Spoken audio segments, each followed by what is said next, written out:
একজন জানতে চেয়েছেন যে সমাজে গোশত দিয়ে সেই গোশত আবার নিজে নেওয়া যাবে কিনা, অর্থাৎ কোরবানি দাতা যিনি কোরবানি করেছেন সেই কোরবানি সমাজে কোরবানির গোশত হস্তান্তর করার পরে আবার সেখান থেকে সে গ্রহণ করতে পারবে কিনা।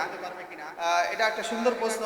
যেহেতু সামাজিক ব্যবস্থাপনা আমাদের গ্রাম্য এলাকায় পল্লী এলাকায় রয়েছে, সেই ব্যবস্থাপনায় আমরা এক অংশ কিন্তু সমাজে দিয়ে দেই, আবার রাত্রিকালীন সময়ে সমাজের এক তৃতীয়াংশ অংশ থেকে সকলকে আবার রাত্রিতে সমাজের প্রত্যেক ঘরে ঘরে এটা পৌঁছে দেওয়া হয়।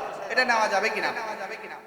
এক্ষেত্রে ফুকায়ে কেরামের মতামত হলো, যেহেতু সমাজকে দেওয়া হয় বা যখন নিজের উদ্দেশ্য থাকে যে আমি দেব এবং সেখান থেকে নেব, সমাজে দেওয়া অর্থ হলো সেখানে কোনো নির্দিষ্ট মালিকানা বা কাউকে নির্দিষ্ট করে দেওয়া হয় না, সমাজ তো কোনো মালিক না। আর কোরবানির গোশতের হুকুম হলো আম, এটা সকলকে দেওয়া যাইতে পারে, সুন্নাত নফল হিসেবে সকলেই খাইতে পারে, ধনী গরিব সকলে খাইতে পারে। সেই হিসেবে সমাজের গোশত নিয়ে যারা সাহেব কোরবানি দাতা তারা এটা নিতে পারেন, এতে কোনো সমস্যা হবে।